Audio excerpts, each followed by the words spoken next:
Hi, this is the Private Man, but you can call me Andrew. I'm doing my 8th video podcast now. I haven't done one in about a week or so, maybe a little bit more. And I'm sure a lot of you have seen my blog. In fact, if you're watching this video, you've already seen my blog. Isn't that spectacular? I'm doing this for two reasons. Number one, I've got some good solid content in this video podcast. We're going to be talking about social media and how a man should deal with that. But before I get to that, I want to address something about another form of videos that I've been attempting with marginal success, and that is Periscope. And Periscope is an app for a smartphone, either Apple or Android, and it allows one to do live broadcasts, video and audio concurrently.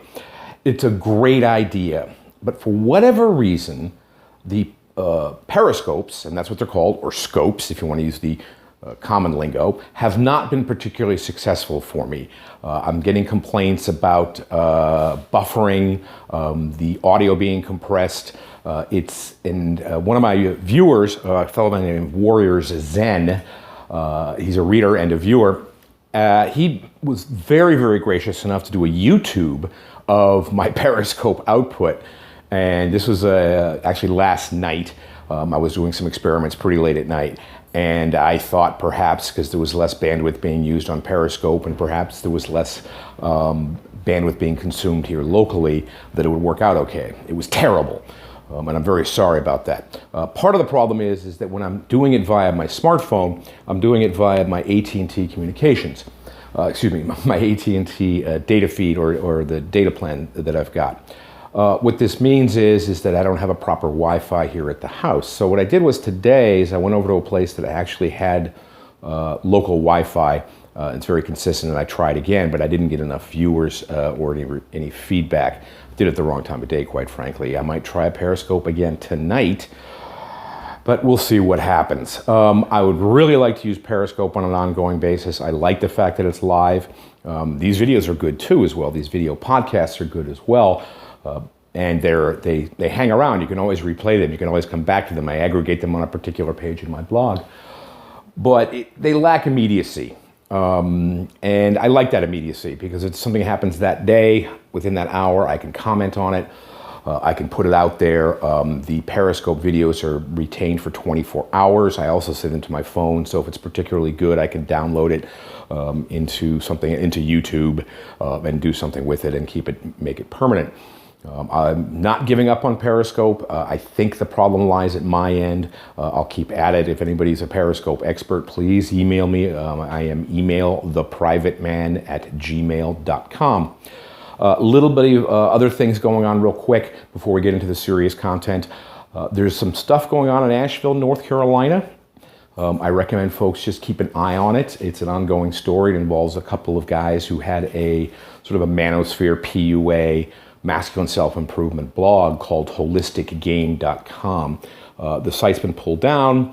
They ran a coffee shop in Asheville. Asheville is a particularly unique little city, isolated geographically, and I would argue even culturally and ideologically from the rest of the country. But there's an interesting news going on there. It affects me kind of directly in the fact that these two guys who owned and ran a coffee shop, they did a series of podcasts. Just audio, and they interviewed me. We're going back, I don't know how many months. It's been a while, and it was a fairly long interview. I don't know how accessible it is. I hope to be talking to these guys via Skype at some point, just so that I can get a link to that or the actual file, and then put it on my YouTube or somewhere, and that way we have that interview saved. In the meantime, I don't know how to get access to it. Again, if somebody can help out with that, you can email me. Okay, let's get on to some content here because I'm sure you don't want to all hear a little introductory stuff. Today I'm going to be talking about social media. And we all know what social media is. The big 800-pound gorilla, of course, is Facebook. But we've also got Instagram. We've got Twitter to a lesser extent. There's a whole bunch of sort of digital opportunities and vehicles for social media. It's a chance for us to put information about ourselves. And the infamous selfie originates from social media. And some time ago, I wrote about Facebook in particular, and I want to expound upon that a little bit more. Facebook is not bad per se. For somebody who's devoutly single or who's in a serious long-term relationship, part of a family, Facebook is okay. I do recommend, though, for Facebook that for guys in particular, guys who are dating, be very, very careful. People tend to share too much on Facebook. And in the dating scenario, in the attraction scenario, especially for post-divorce guys, they may put too much information. And remember, in the initial dating process or even attraction, women are looking for a reason to reject the guy. And having something permanent on Facebook makes it a little bit too easy to reject the guy. Fortunately, men tend to be more reticent about sharing information about themselves, and that includes on social media. And there's also an age thing as well. Amongst the younger crew, there's something called Facebook official. When people are dating and they say like, oh, have you made it Facebook official? So they've changed their status to in a relationship or whatever status as Facebook happens to have now. I am not a big consumer of Facebook for obvious reasons. I do have a Facebook account, but I have locked it down to just my family and my friends. That's it. Fortunately, because of the age thing, no woman has asked me, oh, are we Facebook official? Are we dating? Are you going to put me in there?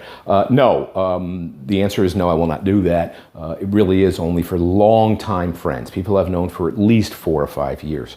I'm not going to open up anybody to my Facebook account. I mean, I've got my blog if people really interested in my outlook on life. I've got my Twitter account as well. And I've got these videos. So, I mean, people can see, what I'm about long before that. Now, I'm an exception. Your average guy is not going to have a blog. He's not going to be doing video podcasts. So, for the first bit of advice I recommend for men is to lock down your Facebook account. And if you don't have it locked down and you want to leave it open a little bit, well, here's what I recommend you do.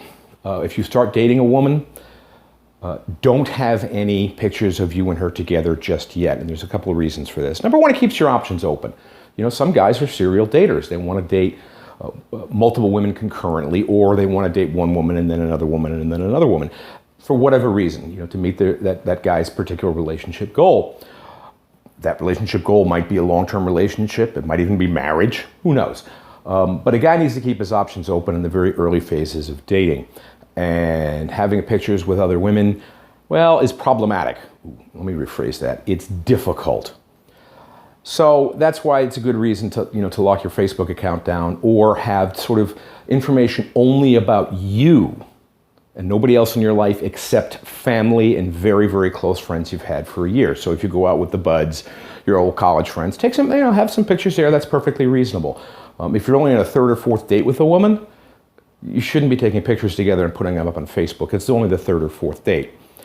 Now, some women, fortunately, it's not as many as for, say, the younger generations, but some women are absolutely addicted to Facebook and other forms of social media, whether it be Instagram or Tumblr or whatever the case may be. I think Instagram and Facebook are the two big ones for sort of sharing information about oneself. And this woman is going to be on the 3rd or 4th date, and she's going to want to do a selfie with you, and she's going to want to put it on her Facebook account. And for guys, I would have a blanket policy. Just basically no pictures together for the first 3 or 4 dates. And one of the things you can say is that I'm a very discreet and private person, and I want to be very careful with how my photos end up on the internet. And that's a very valid point because photos are easily found. You can find a photo and then find similar photos based on face and how the photo or the image is presented on the screen, and use a program called tineye.com to find matching pictures. And I've used that for my online dating experiences in the past, just to make sure that the person is indeed legitimate. And women can do the same thing to guys, and guys can do the same thing to women, is to look at those pictures. But if it's on Facebook, it tends to be a little bit more, permanent. And let's say that the dating relationship ends after 3 or 4 dates. I mean, do you really want those pictures, that somebody else has taken on somebody else's Facebook? Do you really want those pictures out there in the great world of cyberspace? Sort of an old term, but yeah, it's still cyberspace. It's the digital realm. Do you really want those photographs out there? So for guys, as you first start dating, regardless of who it is, please resist having pictures taken together. I know that a lot of women are really, really into that, and they kind of might want to show you off a little bit or prove that they're actually dating a guy. I mean, I understand that, but guys, this is your image. And that's very important. Now, for people of a certain age, there's also the issue of kids. You know, your kids, your date's kids, probably have access to that Facebook account. And do you want your kids seeing you with a woman you've only dated 3 or 4 times? And they're gonna logically ask, you know, Dad, who is this woman? Are you serious about her? So limiting your access to social media, and particularly in terms of images, it can help you avoid some of those awkward questions. And then, you know, maybe you're very serious about this woman. Well, wait a few dates, a few dozen dates, a few months before you make it quote unquote official through pictures and through the Facebook account. That way, what you're doing is you're being discreet, and discretion is the better part of valor. You're being discreet, especially on the internet. The internet never forgets, by the way. I think a lot of young people don't know this, or they didn't in the beginning, now they're learning. But that applies to anybody of any age. The internet does not forget. And it is possible to search across images and names to find out. And for guys, even for guys post-divorce, you know, if you know you're changing jobs for whatever reason, do you want a potential employer searching your Facebook account? I mean, to me, Facebook is a very personal thing. Absolutely. So just be careful, be discreet. Consider, you know, do it for the children. Also, you know, be careful of a woman who is always into the social media, where if you go out for a drink together or for dinner together or to some event together, you know, she's taking a lot of pictures and she's tagging it and she's saying, I'm going out with my new boyfriend, and you're only on your 3rd date. Well, there's a red flag right there. If she wants you to put her on your Facebook account immediately, there's a red flag. Hopefully the woman you're dating is as equally discreet as you are. And we're mature adults now. You know, we don't have to be a slave to social media. We truly don't. So be discreet overall. You know, Facebook does have security features. I recommend you use them. The same applies, hopefully the same applies to Instagram. I'm a little bit ignorant about Instagram. I've seen it. As far as I can tell from the demographics, it is typically used by younger folks, the under 30 crowd, but I could be wrong. But you know, as social media grows, or a particular vehicle for social media grows, it grows demographically as well as numerically. So it might expand into folks, well, frankly, our age. So just keep that in mind. And you know, finally, you don't want your whole life on Facebook or any social media, because you want to be a little bit of a mystery to your date, or the woman that you've just started dating. You know, you want her to make sort of a nice narrative and story about you based on the information that she has about you. And guys, you control that information that she knows. You know, this is, we talk about oversharing during the dating process or even prior to dates. You know, that's not a good thing. Discretion is indeed the better part of valor. And women want to build a narrative about you based on the information that you let her have about you. And they may talk a good game about, you know, how everybody should be an open book, and well, that's all well and good. It's a great should. You know, it should be like that. Well, the reality is, guys, if you are an open book, you've just given her 10 times more reasons for you to reject her, or excuse me, for she to reject you. So be careful about that. So that's the thing about social media. You know, it all comes down to discretion. Simple as that. Practice it, exercise it, be very careful with it. If she wants to share your photo, if she wants to share your experiences on her Facebook account, try to communicate as best you can, as diplomatically as you can, that you prefer that not happen just yet. You know, dangle it like a carrot in front of her, so that perhaps if things go well for the future after quite a few dates, then you might share pictures on your Facebook accounts. If you don't have Facebook, more power to you. It's just, you know, I don't get it. Now, I'm a bit of a Luddite when it comes to social media, but I still think Facebook, when it comes to the pros and cons, they about equal each other out. And I believe in, you know, erring on the side of caution. So guys, you know, if you really are forced to get a Facebook account through if your family gives you pressure, that's okay. Family is family. But if the woman you're dating pressures you to create a Facebook account or bring her into your Facebook account, resist. And like I said, do it diplomatically. You know, just say, look, I'm a discreet person. I'm a private person. Tell her that you're the private man. I don't care. So just be careful about that. If you've got questions about it, please let me know. You can email me or you can go to my blog. My email address again is emailtheprivateman@gmail.com. It's all one word. Of course, you can find me on the blog, which is theprivateman.wordpress.com for the folks who are looking at this just through YouTube. Finally, I do have a donate button on the upper right-hand side of every single blog page or blog post.